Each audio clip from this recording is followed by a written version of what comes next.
Dave and Keithy brought the cultivators up to Alistair's. We're all at Alistair's now. Daisy's already out there molding. Need to fuel that tractor in a minute, so we'll get her over, fuel that up. Got a few tractors here. Got oat lorry coming for oats. So we're gonna have to get him loaded. And then me and Keithy are gonna run the cultivators. Barry's coming in to run the mole with Daisy. They're gonna try and stay ahead of the moles. We've just gotta make sure everything's fueled up first. Just check the oil. First thing you do every time. Lovely. Keithy's tractor, the 8S, that's back at home having a service. Darren from Chandler's is doing that. What else is going on? Farmer's back home getting the drill on. He's going to go and drill some grass seeds. He's hoping to get here tonight to drill Alistair's. They've got a legume mix going in here, so he's hoping to get up here before it rains tonight. It's been a busy old morning. 2 moles to fuel up, ready to go. Daisy's out there molding already. We pulled up a water pipe yesterday, so we just got rid of that. We didn't want that laying on the headland for someone to hit another day, so we just got rid of that. I haven't done any cultivating this year at all. It's wide on the road, and it's long out the back, and it's heavy. So front weight on the tractor. This is a 180 horsepower tractor. It is man enough to pull it when the going's good, and Keithy tells me it's pulled up, everywhere's pulled. This was ploughed last year, so this should pull up like sugar. Yeah, we're hoping to level it off a bit more. Farmer said where we ploughed at Alistair's it was rough, was a kind way of putting it. There were some swear words before that word. Anyway, we try and keep the weight of the tractor on the headland turning, and we will just pick a tram line to follow. Keithy, when Keithy gets here, his tractor's using GPS, so he will just keep cutting me blocks to go to. And yeah, Daisy and Barry should stay ahead of us hopefully, and then David might come in later on and take over one of the moles. We'll just see. Farmer's gone off, he's putting his grass seeds in. I would love to go and film him putting them in, but we want to get this cultivating done. They're saying it's going to come wet tonight or tomorrow. So we want to get as much done as we can in the dry. So it's all been, you know, but it needed it. You know, it's all been rush, but it needed it to be rush, if you know what I mean. All depends on how it pulls in the ground, what sort of job it does, whether you put the legs in. I'll just show you around it very quickly. This is the one Richard repaired. So I'll just take you around it.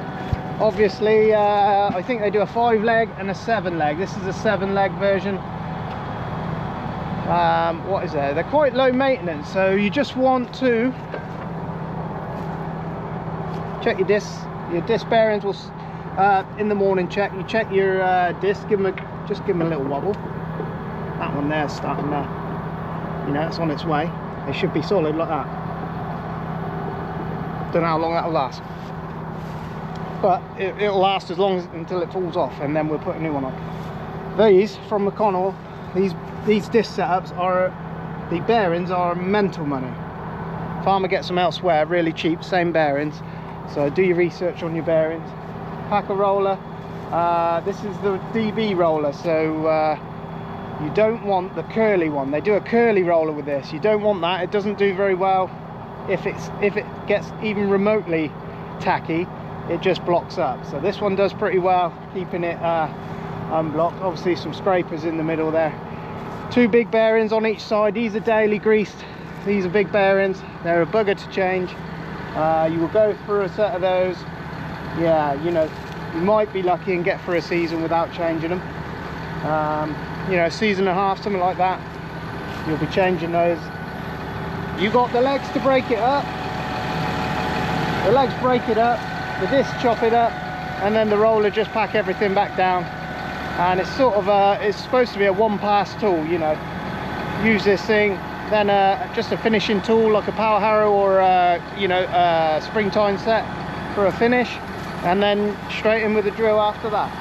It's yeah, I'm not going to climb in there because the engine's on, so I don't want to be chopped up to bits. But they're very simple tools. If you want to pull the tines in longer, shorten the top link. If you want to put the roller in, you can put the discs in deeper.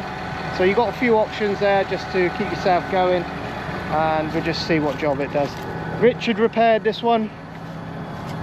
Keithy noticed it had cracked all around the headstock, so this one's been repaired, had some plates put on, been repaired underneath, all round, everywhere it was cracking. Richard's been there, and that's his job. He's an engineer, so he's done that properly for us. You might have shear bolt go. These are big shear bolts. Keithy carries those with him, just so we ain't got to carry 2 lots of tools. And first daily check is to make sure they are in. And they've got little cylinders on the top. This is a little give cylinder, so they're filled with 100, I don't know what Keithy's got in there, but they fill them with nitrogen, I think. And yes, you hit a rock or something, it'll just give, you know, they just so you don't break your leg off. In the very hard going, you will break legs, you know, but it's usually too hard. You know, if it's too hard, you shouldn't be doing it. But this year it's meant to be pretty good, so we'll have a little go here. We'll have her set on the A button. Yeah, you have to have her revving pretty good on this job. We want auto, diff lock and 4-wheel drive. I don't think we're going to be pulling, we're going to be in 2, I would have thought. So just drop her down.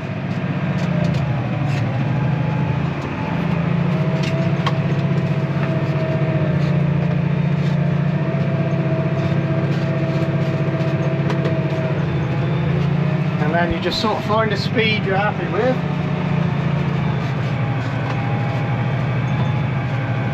Just pulling hard like that. We're on a tram line, so it's going to be hard, the first one. And we just go forward a little bit, and then we're just going to steadily stop ourselves, which is very hard to do when the cockpit is in, but we need to see what's going on, so just drop our revs off. And we want to have a look at the cultivator. We want to have it somewhere level. She ain't bad like that. She ain't bad like that at all. She is pulling hard. We just check our job at the end.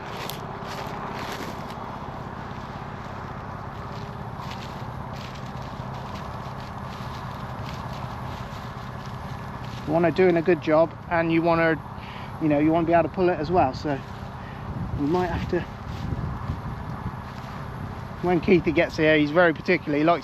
We like to try and have both machines doing the same job, but you look across there, that's doing a lovely job. You can sort of see what everything's doing here. You've got the legs breaking up the pan, then you've got the disc throwing it one side and chopping it, throwing it the other side, and then you've got the roller at the back there just crumbling everything down. That'll leave a nice finish. Power harrow straight into that, you'll have a seabed. So that's what we want. That's what we're going to leave. We're going to leave it like that. Hopefully I can pull this now. Might have to lift her up and go back and just try again, but let's just see if we can keep going.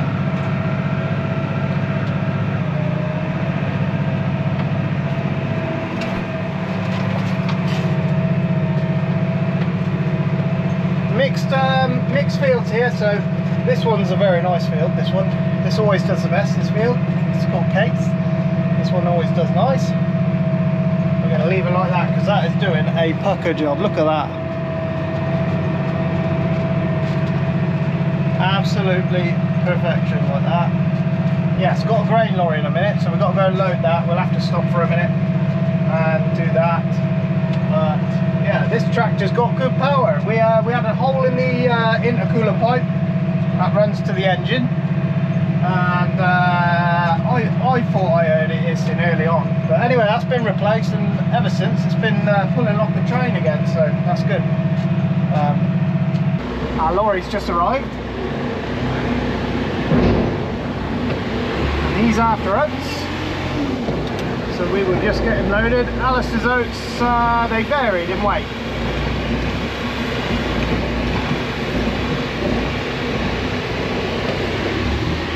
So yeah, they weren't much different to ours, but they were just a tiny bit less in weight.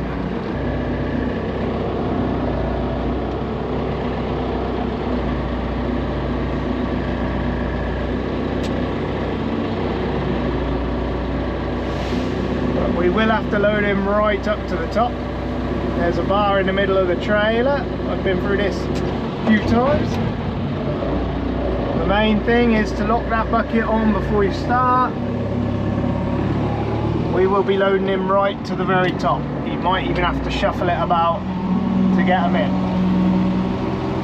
We'll see how we go here. Anyway, it's going to take longer than normal because you have to, oats are a little bit lighter, you see.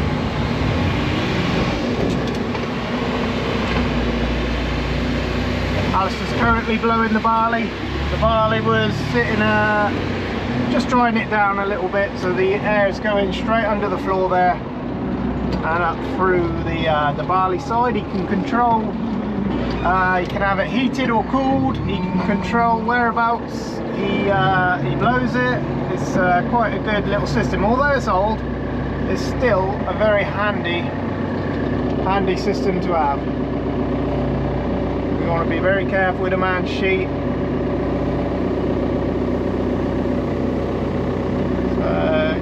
It's our older teleporter. We very nearly sold this thing. We nearly, farmer nearly let it go, but Vic Christ, every year it sort of earns its weight. You know, we're constantly using 3 loaders at once during the summer. We sort of didn't think we would use it as much. It doesn't get used as much in the winter, granted, but we just plonk it at one of the other farms, or it's just a telehandler. You can, you know, if you've got a load of wheat going out, 10 load of wheat going out, you can just take this thing up there, leave it there and load it, no worries. I try and load these guys even as I can. Anyway, it's going to take a while, so come back at the end. We'll give him a passport at the end. He will take the passport.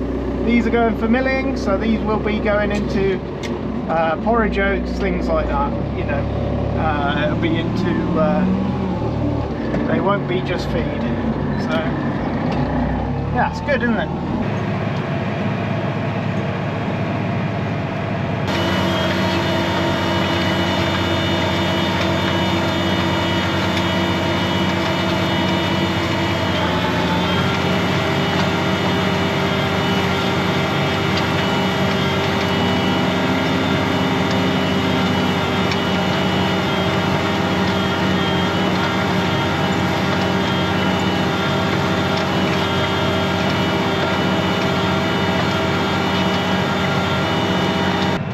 Be raining. I don't know, just see Alistair, he reckons the rain's going off, so maybe they don't go off too much, because we've got our farmer said he's got his grass seeds in. He's planted them one way, so he's planted them up and down, and then he's planted them across, so you reduce your rate by half.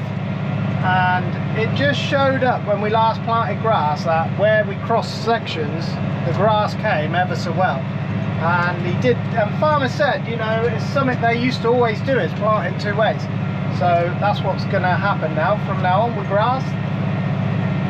So we'll see how that comes. He said it is an onion bed. It should, you know, there should be no reason it doesn't grow unless we don't get any water. Which, as mad as it sounds, you know, can happen. Oh, I remember one back end, we promised ½ inch of rain. Farmer put all his oilseed rape in, and it never came. We didn't get a drizzle, and oh, just unbelievable. And it all died. Yeah, the drought had half of it, and what was left, the flea beetle had the rest. So yeah, I think that was something like, I think he said that was like 20-something thousand pounds, literally gone down the drain. So yes, that wasn't very good. That's why, one of the reasons we're not planting oilseed rape, not unless they do something drastic with seed dressings, which I can't see them doing with the all the goodies worrying about the bees. If they knew the half of it, the people growing it have to go to insecticides, like a lot, to keep on top of the beetle. They have to spray that, and that does kill the bees. That 100% kills the bees. And they have to spray that not just once, they're spraying that a few times. So, you know, I think we're better off putting seed dressings on I don't know what the big hoo-ha with it all is, if I'm honest. People think it harms the bees. There's no evidence to show that it does. But spraying pesticides, spraying insecticides, sorry, does kill the bees. So, yes, a bit of a strange situation, that one. It's like, I don't know, where's it all going with farming? This farm in particular, next year, there's only going to be winter wheat here. So we will get these fields ready for winter wheat. That's going to get planted earlier rather than later this time. And then the other side of the farm is in a scheme. So yeah, no food production on that side of the farm. There's and it's happening all over the farms. We're literally, I think farmer said next year we're going to be 400 acres of arable down compared to a normal year. So that's how much is not going to be producing food, and that will be across the whole country. And all of a sudden there's going to be a lack of food, a lack of everything. You know, where they're going to get all this surplus food, I don't quite understand it all, but they're very keen on you planting all these schemes, grasses. The grasses we're not really interested in either, because there's so many rules tied down with them. When you can cut them, when you can do this, how many cattle you can have on them. So we're not interested in that really. But just like this year, the weather came end of June. Everybody else was stuck with their scheme grass. They can't cut it. Luckily for us, we had a lot to go on to that we could cut. So yeah, anyway, this is going really well. Cultivating's really well. Me and Keithy like this job. This is the last little bit we're going to do. Keithy's done it all. He's had nearly a month on the cultivator now, so yeah, he's done well. Compared to ploughing, this tool, if it pulls up like it is now, there's no yield difference at the end of the year. But you get into sticky going, you know, it's a bit damp underneath, sticking to the roller, causing you block-ups, then the plough will out-yield this. You know, in the wet, the plough will yield. It's like anything. You do anything in the dry, it'll stay dry all year, as long as you do it in the dry. You do it in the good, you know, you get good yields, the plants come out the ground good. You start muddling it in, wherever we've muddled it in this year, it's just been poor, you know, and we know it straight away, but you still sort of stick at it, and those plots, oh God almighty, this is where the ploughed edge is right next to the field. Christ almighty, and it makes getting on and off the field hellishly rough. Christ. Yeah, not very kind on everything. When we cultivate the edge of this field, Keithy will bring the cultivator right up to the edge, and it just fills it in a little bit, but you see that for 3 or 4 years before that's gone. That blimmin' drop off like that. Oh. And you can either have that edge when you're ploughing, you can either have that edge at the edge of the field, or you can have it in the you know, I don't know how many meters, 24 meters in, somewhere about there. You know, that's where that drop will be, and there'll be a constant pump in the field. But anyway, next time we plough it, we'll plough it the other way towards the field. You don't plough it the same way each time. Otherwise you end up with a big hole there and a big lump in the middle of the field. So next time we plough it, we'll plough it to the edges, and it will be all right. But yes, Hazel and Linda have been on hay deliveries. Daisy and Barry, they're doing some mole ploughing. I don't know how they're getting on with that. I think they're going to have another day tomorrow. Depends how they get on. Anyway, we'll come back later on, see how far we get done. We should get this field done pretty easy. We're going on to one of the fields Keithy discorated last year. So we'll see how that pulls up. I bet that pulls up hard.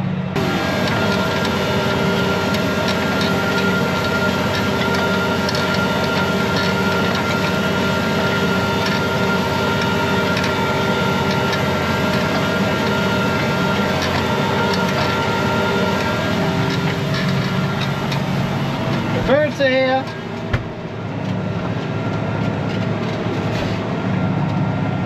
They got to be quick before the worms go down. So you always see them behind the tractor. You won't see them out on this, because they've already gone. They're not with you all day. They only come in at certain times. They'll come in the morning, they'll come in at the evening. Just dinner time and breakfast, I guess. Sun's just going down. It's a better day than they promised, so we're well happy. Keithy's the other side, he's just finishing off that field. This is the one that only had discrete last year, and it's pulling up like little pebbles. I don't know if you can see. Like little fist-sized rocks. That's how it's pulling up. Pulling up quite hard actually, so might all be getting a power hour, I don't know. But it'll need something else before it's a seabed, that's for sure. Anyway, me and Keithy are going to knock off in about an hour. Davo's up here, he's doing some molding. Daisy's gone home. Young Davo, he finished his work, he's on the phone. What we doing? So you can't ask for better than that, can you? Anyway, I imagine there'll be another day here tomorrow, and if we're going well, it'll be a day and a half, something like that. It'll be 2 days more. I have used, where's my tram line gone? Looking for a tram line. Over here, that's miles away. Gone through, I don't know, by the time we're done, 3/4 of a tank. If you start early enough on this jump, you will burn through a tank of fuel in a day. They hold quite a lot of fuel. I can't remember how much they hold. 280 litres, something like that. That's expensive or be quick. Keithy's uses even more than that. This is, let's have a little look. We're using 27. You know, average probably about 28 litres an hour, something like that. It weren't much difference in the ploughing, if I'm honest. But yeah, molding's the same. It uses a lot of fuel. You know, where it's hard, it does use a lot of fuel. But it's just the nature of the game. But yeah, look at that. That is coming up hard.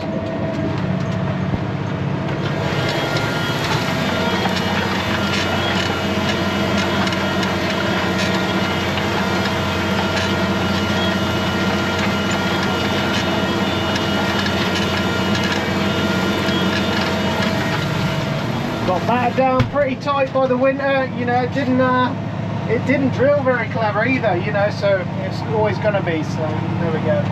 Farmer got his grass seed drilled, so he's happy. He's got it rolled as well, so yeah, he's had a good day. We've got to move the spears again in the morning, so yes, right, that'll do. Thanks very much for watching. Make sure you like and subscribe. We'll catch you tomorrow.